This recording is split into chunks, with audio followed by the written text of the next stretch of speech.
प्यारे बच्चों नमस्कार। स्वागत है आपका channel maths with Krishnakant Tripathi में। इस वीडियो में हम लोग करेंगे बोर्ड परीक्षा में जो धारा और नाव के प्रश्न आते हैं वो वाले प्रश्न।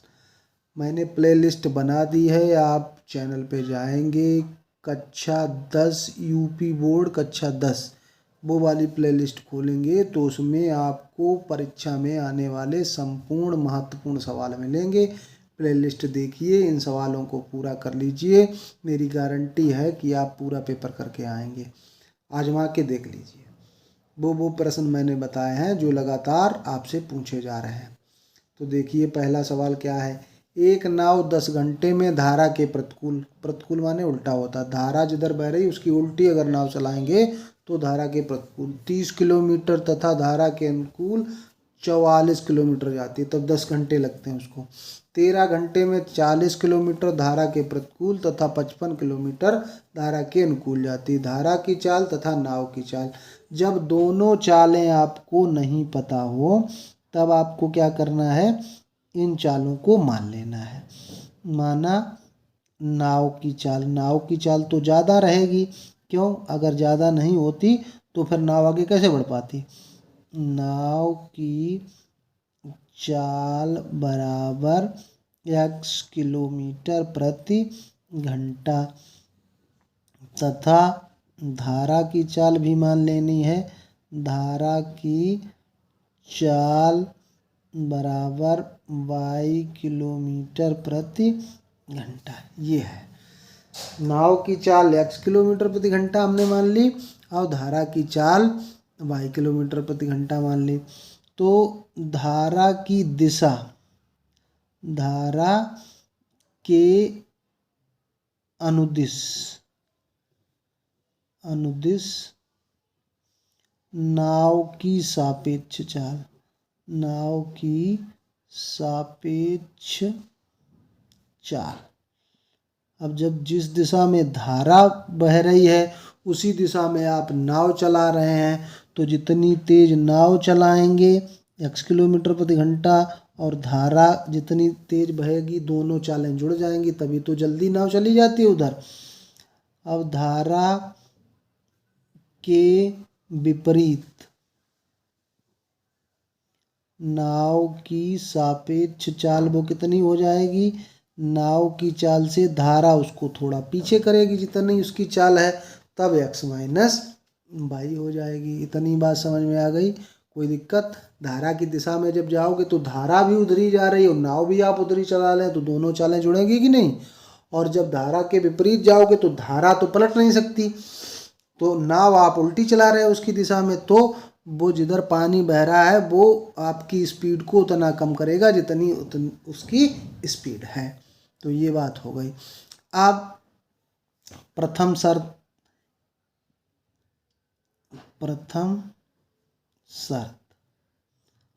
शर्त क्या है। एक नाव 10 घंटे में धारा के प्रतिकूल 30 किलोमीटर। अब धारा के प्रतिकूल 30 किलोमीटर, धारा के प्रतिकूल चाल कितनी रही, x माइनस वाई। तो 30 किलोमीटर धारा के प्रतिकूल जाने में लगा समय, आपसे पूछा गया जाने में लगा समय, तो ये होता है समय बराबर दूरी बटे चाल। ये सूत्र आपको पता होगा, नहीं पता तो याद कर लीजिए। तो समय कितना लगेगा, दूरी कितनी चली है 30 किलोमीटर और चाल धारा के प्रतिकूल कितनी रहेगी x माइनस वाई, ये लगेगा टाइम उसको। अब 44 किलोमीटर धारा के अनुदिश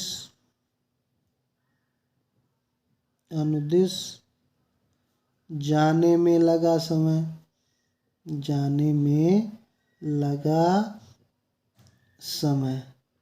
ये कितना हो जाएगा। तो धारा की दिशा में तो वो 44 किलोमीटर चली है, लेकिन तब चाल उसकी कितनी रहेगी, x टोटल चाल रहेगी x प्लस वाई। और ये दोनों मिला के अतः टोटल उसने बताया 10 घंटे लगे, तो 30/x-y प्लस 44/x+y, ये आपको दिया गया है 10। ये हो गया आपका समीकरण 1। इस तरह से करेंगे। अब दूसरी शर्त, अब हम डायरेक्ट अगर लिख दें दूसरी शर्त तो इतना ना लिखें, ऊपर तो हमने आपको समझा ही दिया है। अब यही आपको करना है, परीक्षा में टाइम भी तो बचाना है। टाइम रहे तो फिर लिख दीजिएगा। धारा के प्रतिकूल 40 किलोमीटर जाती है, यानी कि 40 किलोमीटर किस चाल से चलेगी, x-y, और 55 किलोमीटर धारा के अनुकूल जाती है, तो यहाँ 55 किलोमीटर जाएगी धारा के अनुकूल, तो 55/x+y, ये हो गया 13, ये हो गया समीकरण 2। कभी कभी ये डायरेक्ट भी पूछ लिया जाता है कि इनको हल कीजिए, तो अगर आपसे कहा जाए कि इसको डायरेक्ट भी हल कर सकते हैं, नहीं तो 1/x-y बराबर p, 1/x+y बराबर q मान लीजिए और फिर हल कर लीजिए। ये मैंने सवाल अपने प्लेलिस्ट में डाला हुआ है, इसको हल करना बताया हुआ है, क्योंकि ये भी पूछा गया है आपसे सवाल। अब ये समीकरण 1 और 2 हो गए। अब कैसे इनको हल करेंगे, तो यहाँ देखिए 30 है, यहाँ 40 है, यहाँ 44 है, यहाँ 55 है, तो यहाँ क्या करिए 4 का गुणा कर दीजिए। समीकरण 1 गुणा 4 और माइनस कर दीजिए समीकरण 2 गुणा 3। ऊपर वाले में 4 का गुणा करिए, 120/x-y, प्लस आगे 4 का गुणा करेंगे, 4 चक्कू 16, 17 हो जाएगा, x+y बराबर 40।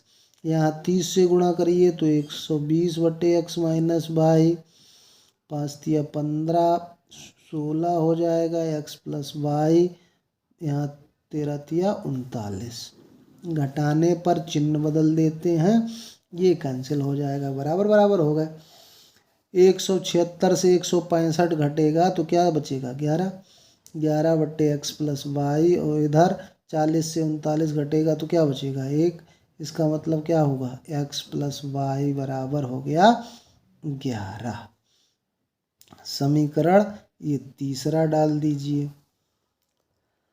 अब x+y समीकरण 1 से x+y की जगह 11 रख दीजिए, ये 1 है तो 11 चौकू 44 हो जाएगा, तो 30/x-y प्लस 44/11 बराबर 10 है, तो इससे 11 चक्कू 44 हो जाएगा, तो 30/x-y, 10 में से 4 घटेगा तो 6 रह जाएगा।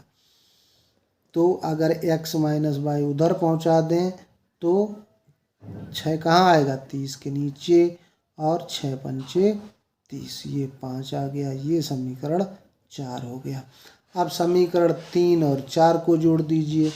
समीकरण 3 प्लस समीकरण 4, समीकरण 3 और 4 को जोड़ेंगे तो x+y बराबर 11 और x-y बराबर 5। इनको जोड़ने पे ये कैंसिल होगा, 2x बराबर 16, तो x बराबर 16/2, 2 अट्ठे 16, x बराबर 8 आ गया।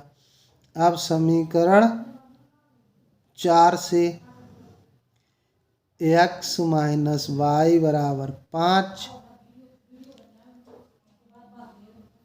8 माइनस y बराबर 5। अब y यहाँ पे इसकी 5 की जगह ले गए तो 5 को उसकी जगह कर दो, 8 माइनस 5 बराबर 3। x और y के मान निकल आए। यही आपकी नाव की चाल ये हो गई 8 किलोमीटर प्रति घंटा, धारा की चाल हो गई 3 किलोमीटर प्रति घंटा। दूसरा सवाल भी ऐसा ही है। एक नाव की शांत जल में चाल 24 किलोमीटर प्रति घंटा है, तो नाव की चाल तो यहाँ पे दी हुई है, तो यहाँ पे केवल धारा की चाल हमको ज्ञात करनी है, तो वही मान लेते हैं। माना धारा की चाल बराबर वाई किलोमीटर प्रति घंटा। किसी बिंदु से धारा की दिशा में 32 किलोमीटर जाने में लगे समय से धारा के विपरीत लौटने में 1 घंटा अधिक समय लगता है। अब नाव की चाल तो आपको पता है, नाव की चाल 24 किलोमीटर प्रति घंटा है। तो धारा की दिशा में चाल क्या हो जाएगी? धारा की दिशा में सापेक्ष चाल बराबर क्या हो जाएगी? नाव की चाल प्लस धारा की चाल, और धारा की विपरीत दिशा में सापेक्ष चाल ये कितनी हो जाएगी? नाव की चाल से धारा कम करेगी उतना, तो 24 माइनस वाई हो जाएगी।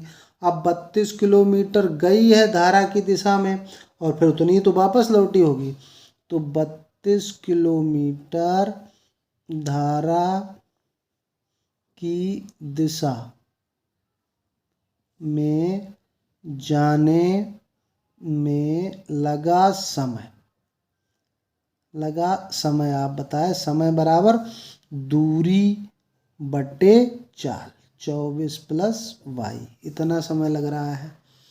अब 32 किलोमीटर जब लौटेगी तो विपरीत दिशा हो जाएगी। धारा की विपरीत दिशा में जब लगा समय होगा तो वो कितना हो जाएगा? 32 किलोमीटर लौटेगी लेकिन चाल उसकी कम हो जाएगी।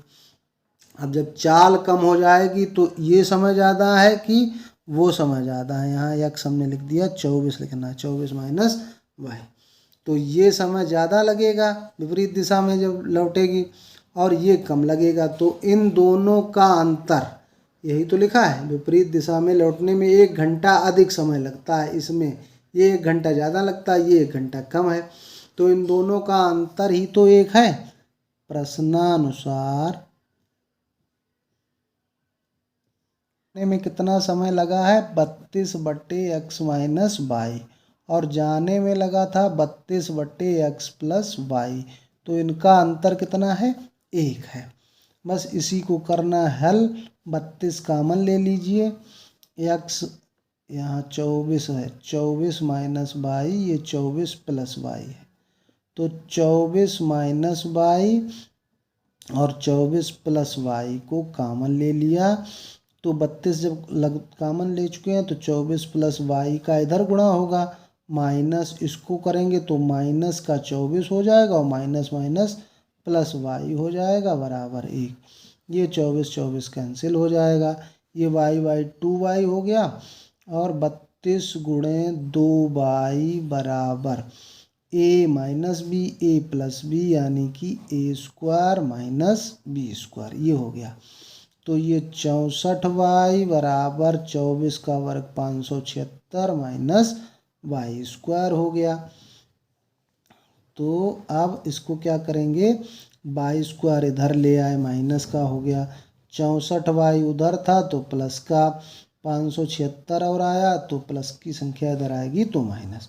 अब 576 का गुणनखंड करना है, 64 आए, तो इसके गुणनखंड कैसे करेंगे? मैंने आपको तरीका बताया था एक, कि आपको पता है कि 24 गुणे 24 होता है, तो 24 को थोड़ा तोड़ लीजिए, 12 दूनी 24 और ये 12 दूनी 24।